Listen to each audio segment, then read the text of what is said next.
sombras al volante, terror en la carretera federal. El rugido del motor diésel era mi única compañía mientras atravesaba la oscuridad de la noche. Mi nombre es Javier Méndez. Tengo 47 años y llevo más de la mitad de mi vida detrás del volante de un tráiler. He recorrido cada rincón de México, desde las áridas carreteras de Sonora hasta las sinuosas veredas de Chiapas. Pensaba que conocía todos los peligros de la carretera, pero aquella noche en la Federal 15 me demostró lo equivocado que estaba. Nací en un pequeño pueblo de Michoacán, hijo de un mecánico y una costurera. Desde niño, me fascinaban los camiones que pasaban por el taller de mi padre. Soñaba con el día en que pudiera conducir uno de esos gigantes de acero. A los 18 años, contra los deseos de mis padres que querían que estudiara una carrera, me fui a la ciudad en busca de mi sueño. Comencé como ayudante, aprendiendo cada detalle del oficio, hasta que finalmente, a los 25, obtuve mi licencia de trailero. El camino no fue fácil. Pasé noches enteras conduciendo, comiendo en puestos al borde de la carretera y durmiendo en la cabina de mi camión. Pero amaba la libertad que me daba la carretera. A los 30, conocí a María en una de mis paradas habituales. Ella era mesera en un restaurante de carretera y su sonrisa iluminaba mis largos viajes. Nos casamos un año después y pronto llegaron nuestros hijos, Luis y Carmen. Ser trailero y padre de familia no es fácil. Paso semanas enteras lejos de casa, perdiéndome cumpleaños, festivales escolares y aniversarios. Pero María siempre ha sido mi roca, comprendiendo que este trabajo nos da el sustento. Cada vez que salgo de viaje, me despide con un beso y una estampita de la Virgen de Guadalupe para que me proteja en el camino. En todos mis años conduciendo, he visto cosas que desafían la lógica. Luces extrañas en el cielo del desierto, sombras que parecen moverse por sí solas en las curvas de la montaña, y he escuchado historias de compañeros que juran haber visto fantasmas en la carretera. Siempre me burlé de esas historias, atribuyéndolas al cansancio o a la imaginación. Pero esa noche de octubre, todo cambió. Salí de la Ciudad de México con destino a Tijuana, llevando una carga de productos electrónicos. El viaje normalmente toma unos 3 días, con paradas para descansar. La primera parte del viaje fue rutinaria. Paré en Querétaro para cenar y llamar a María. «Cuídate mucho, mi amor», me dijo, como siempre. «Recuerda que tienes que volver para el cumpleaños de Carmen». Retomé la carretera cuando ya había anochecido. El pronóstico anunciaba tormentas en la región, pero no le di importancia. Llevaba años transitando esa ruta y me sentía confiado. Alrededor de las 11 de la noche, mientras atravesaba un tramo solitario de la Federal 15, entre Guadalajara y Tepic, la lluvia comenzó a caer con fuerza. Los relámpagos iluminaban el cielo y el viento azotaba mi tráiler con una furia que nunca antes había experimentado. La visibilidad era casi nula y comencé a considerar detenerme en el siguiente descanso. Fue entonces cuando lo vi por primera vez. Un destello de luz en el retrovisor captó mi atención. Al principio pensé que era otro camión, pero la luz se movía de una manera extraña, zigzagueando de un lado a otro de la carretera. Se acercaba a una velocidad imposible. En cuestión de segundos, la luz estaba justo detrás de mí, iluminando toda la cabina con un resplandor azulado y antinatural. Mi corazón latía con fuerza mientras intentaba mantener el control del volante. La radio, que hasta ese momento había estado transmitiendo música norteña, comenzó a emitir una estática ensordecedora. Intenté cambiar de estación, pero solo conseguía más estática, interrumpida por fragmentos de voces distorsionadas que parecían susurrar mi nombre. De repente, la luz desapareció. El alivio duró solo un instante porque al mirar de nuevo al frente, vi una figura en medio de la carretera. Era la silueta de una mujer, vestida completamente de blanco, con el cabello largo y negro cubriéndole el rostro. Instintivamente giré el volante para evitarla. El tráiler derrapó en el asfalto mojado. Luché por mantener el control mientras sentía cómo el pesado vehículo se inclinaba peligrosamente. Por un momento, Creí que volcaríamos, pero logré enderezar el camión justo a tiempo. Cuando finalmente me detuve en el arcén, estaba temblando y cubierto de sudor frío.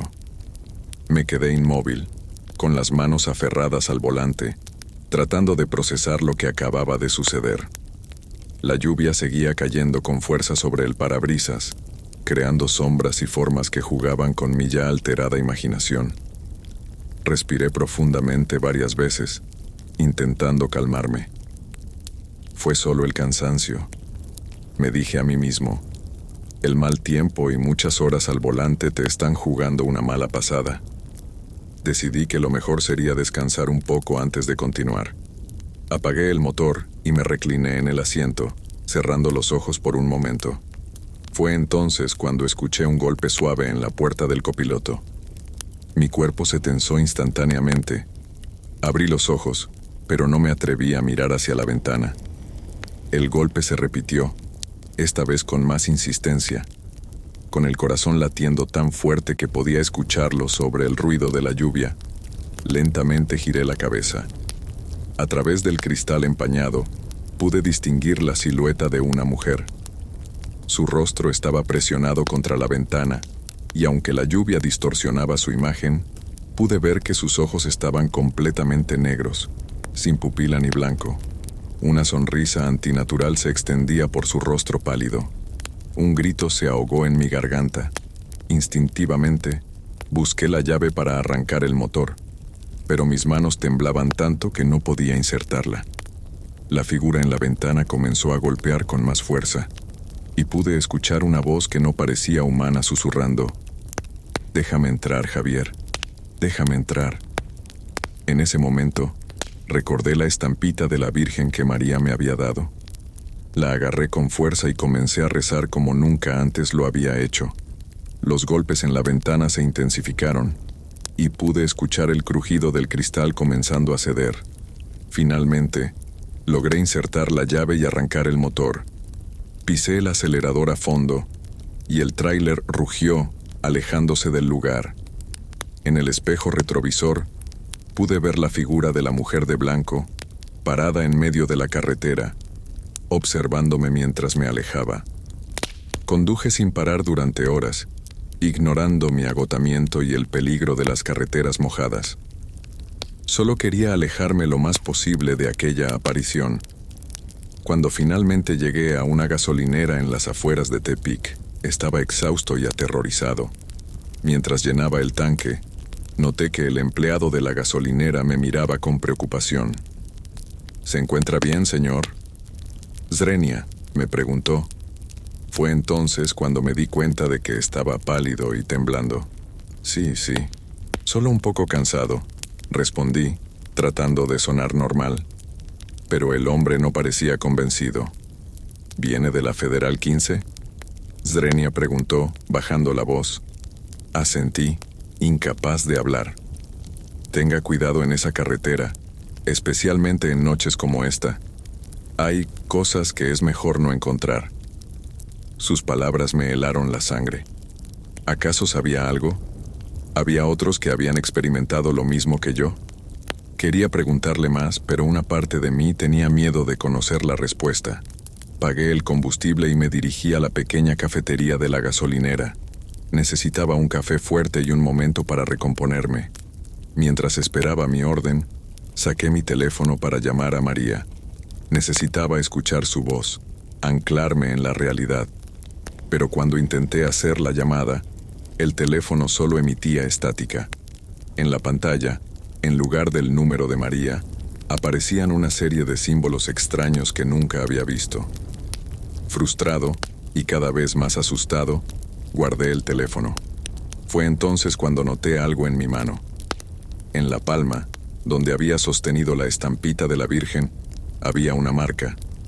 Parecía una quemadura, pero con una forma definida, un símbolo que se asemejaba a un ojo dentro de un triángulo. El café llegó, pero ya no tenía apetito. Mi mente era un torbellino de preguntas sin respuesta. ¿Qué había visto realmente en la carretera? ¿Por qué me había elegido a mí? Y lo más importante, ¿había terminado ¿O era solo el comienzo de algo más siniestro? Mientras contemplaba estas preguntas, no podía evitar sentir que algo había cambiado fundamentalmente en mi vida. La carretera, que siempre había sido mi hogar y mi libertad, ahora se había convertido en un lugar de terror y misterio, y tenía la terrible sensación de que lo que había experimentado esa noche era solo el principio de un viaje mucho más oscuro y peligroso. Con manos temblorosas, saqué mi bitácora de viaje y comencé a escribir. Sentía que necesitaba documentar lo que había sucedido, aunque fuera solo para convencerme a mí mismo de que no estaba perdiendo la cordura. Mientras escribía, una idea aterradora comenzó a formarse en mi mente. ¿Y si no fuera el único?